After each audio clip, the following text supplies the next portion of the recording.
right, Shalom. First, want to give all honors, go his praises. Due to Yahweh, Ba'ashem, Yahushua, Ba'ashem, Rakakadash. Double honors to the apostles and elders, a great millstone.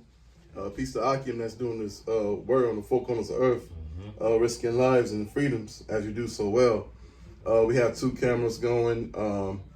I have my channel, Israelites with an Attitude. Okay, and Zion Amath. I know from GMS Detroit Bicamp. I'm Brother DeWatt. And so basically, there's a false prophet, which is many of them, okay? Many, right. And there's many, and then the main one we're pretty much going to be talking about is this monkey, General Yahanna, okay? And, people call General Yahanna, I say Yahanna. Yahanna.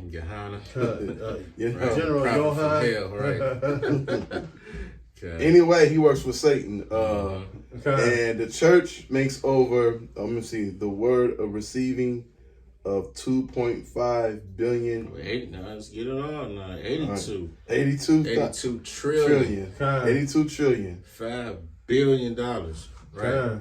That's going to the business, right? Of the church, right? Because the church is an institution that's set up by the government. All right.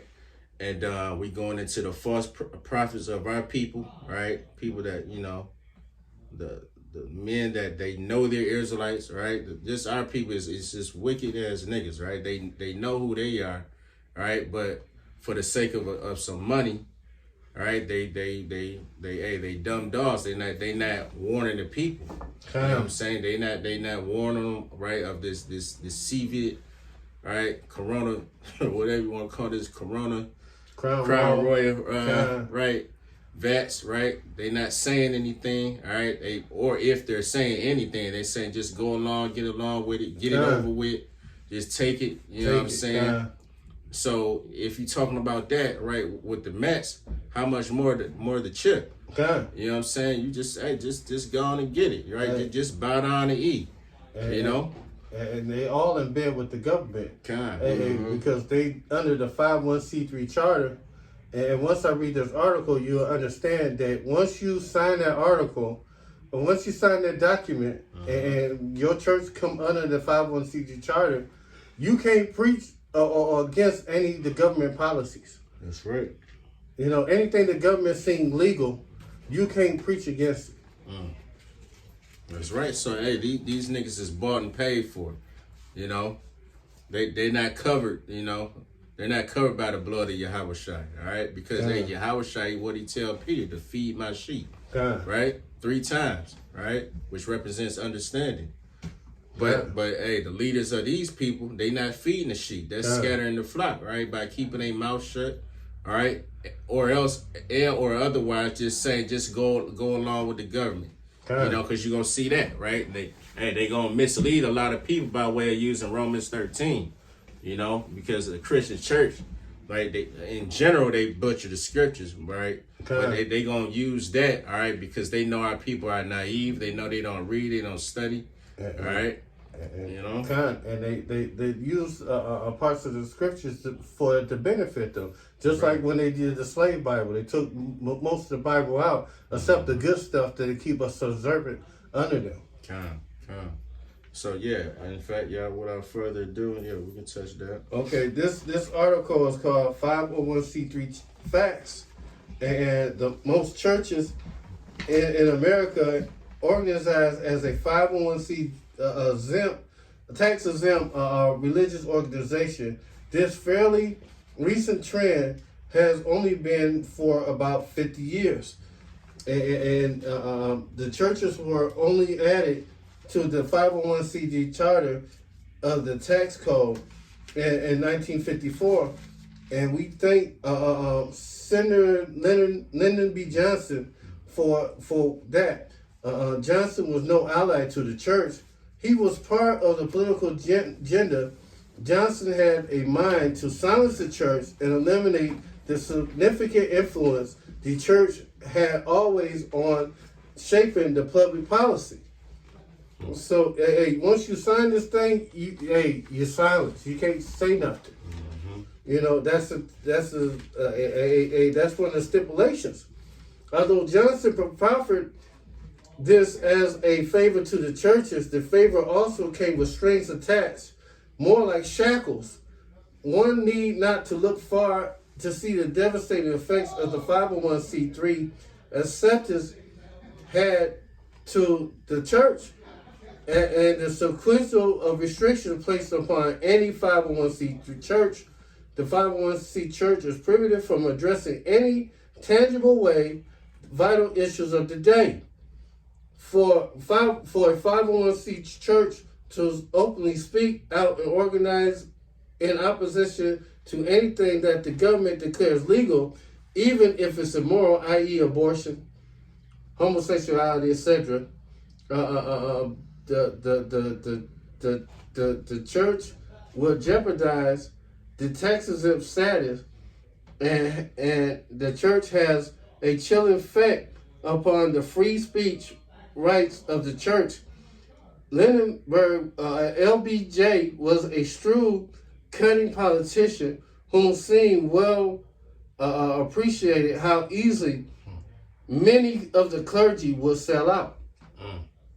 So, God, if you under the 501c3 charter, your head, your pastor, and the people that set up that charter for your church sold out. God, that's heavy. Hey, that's why the scriptures say, oppression make a wise man mad, and a gift destroyeth the heart. You know, that gift being in that money bag, you know what I'm saying? It throws your judgment off. Yeah. You know, you basically, you'll do anything, right, for that almighty dollar, right? And that's, a lot of our people, that's why, also the scriptures say, the leaders of these people cause them to err, roughly paraphrasing. You know, which the heads are these people, the entertainers, right? Right, these so-called reverends, pastors, right? Hey, the brother he got on the screen, it's a whole laundry list of names, and there's many more. You know what I'm saying? But they all sold out. And look how much they cashing in. 82 trillion? Yeah. 82.5 trillion. So dollars. So that's all they about, right? They not about, they give less than a damn, all right, about the people, right, that attend these churches. Right? They getting over on y'all. And this is what we've been trying to tell and warn y'all for the longest. All right. Shit. But y'all not listening, and it's gonna be to your detriment. You know? Because who they got in the news right now, right? As far as being, basically against, right, the mass, right? It's basically you Negroes and you Latins. You know what I'm saying? They throw the numbers up there, right, to make it look as if you're the problem, right? You know what I'm saying? Which they give you every reason not to believe, not to trust it, right? they show you right a live and living color, right? People taking the shot and they falling out on sight. You know what I'm saying? The one chick, you know what I'm saying? She took the shot and she got weak in the knees on sight. You know what I'm saying? Other cases of people weak in the knees, she just fell down. You know. So I mean, it's like, give me a break. But regardless of seeing any of that, all right, you got the leaders of our people to say, "Oh, go with it anyway. Everything's gonna be okay." That's nonsense. You know? Hold on, I just got one more thing that you had. Oh said. Yeah. And this is another article from Outlaw Bible Student ORG, and I'm just gonna get to the point. The United States, there has been more recent development to use clergy and religious representatives as government agents assigned to help facilitate taking your constitutional rights away. A federal emergency management agency, FEMA, has recruited 30,000 or more church ministers in order to form a clergy response team. This training is not reported in the mainstream news, those pastors and ministers, rabbis, priests, and other attending the training is expected to teach their congregation that they must obey the government if there was a declaration of martial law. And it's pretty much, there was already a declaration of martial law when Trump declared a national emergency. Yep. You know, property seizure, gun confiscation, or forced relocation using the scriptures, Romans 13, and other tactics to make it clear to congregations that the government actions are for their good, for their own good. Attendees, FEMA training sessions are forbidden to publicly speak about programs. And like I say, about the program, they can't speak and say that, well, I attended it, and you got to do what the government say. You know, they just got to tell you, if there's something going out right now and the government deems it's good for you, you got to take it. That's probably the reason why we see Nate and General Johan doing this. Because they have no choice now, because, you know, if you lose your federal tax exempt from the 501c3 charter code, hey, they can go back 7 years on your taxes. And they can give you 1 to 5 years for tax evasion. So they could give you up to like damn near 35 years for you just going against their policies. That's heavy. That's a big deal with the brother bringing out.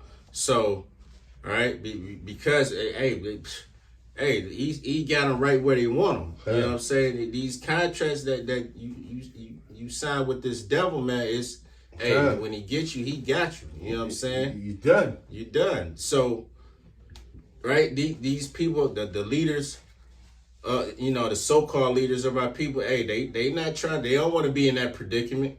Right, they been living on a high horse for too long, and they want to maintain that status. You know what I'm saying? So, they pretty much like, hey, man, just give me the bag. What do you want me to say? That's the spirit in here. What do you want me to say? And they'll say it. You know, they have no shame, right? This is First Maccabees 1 and 41. Moreover, King Antiochus wrote to his whole kingdom, all should be one people, and everyone should leave his laws. So all the heathens agreed according to the commandment of the king. Yea, many of the Israelites consented to his religion and sacrificed unto idols and profaned the Sabbath. For the king has sent letters by messenger unto Jerusalem and the cities of Judah that they should follow this strange law of the land. And pretty much, that's what you're doing when you get in bed with the government. They separate church from state, but the government is not separated from the church. You know, the church can't affect the government, but the government can affect the church. That's it. Ooh, look at that. That's hook, line, and sinker, man. Yeah, I got this warmed up. Jeremiah 23 and 1 and 2. Okay. Woe be unto the pastors that destroy and scatter the sheep of my what's that?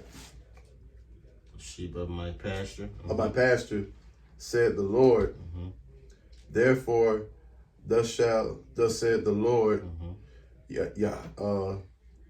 Yahweh of Israel, against the pastor that feed my people. Ye have scattered my flock and devoured them, driven them away, and have not visited them. But behold, I will visit upon you the evil of your doings, said the Lord. See, that's an evil deed. You know what I'm saying? You knowing better. You know, right? You know what's coming down the pipe. You know what Esau got planned. You know that the Crown Royal Max is basically a biological weapon, and you ain't saying a damn thing. You know what I'm saying? You know this. You know what though? But even though I tell you who got visited this year, 2020. Okay. It was this so-called, this demon right here called Comfy, whose Hebrew name is Tazadakia. Okay. And wasn't he the Yeah. leader of IU? This guy, that guy right there, right on Israel, April ISUPK. He was the leader of it before General Yohana took over. And hey, you keep on doing what you're doing, General Yohana. Hey, the Most High is going to visit you. That's right. You would think he would have learned. Then he also visited a couple years back. This guy right up here, remember him? Oh yeah, that dude. What was his name? Pastor. What's this clown name? What's that? What's this? You know that. You know him. Who? That guy. That's the- I can't think of that nigga name. Saved my life. The Most High jacked him up. Eddie Long. Eddie Long. Yeah, Eddie Long. Yeah, Bishop now Eddie he- Long. Bishop Eddie gone. He ain't no bishop. Shit. He in his right mind though now. Eddie God. down low, dirty. Yeah. Yeah. Oh shoot. Hey, the Most High gave him mercy, man, because he could have kept him here. Yeah, he could have kept him been even a bigger demon at this time. He could have kept him here, let him live. Go ahead.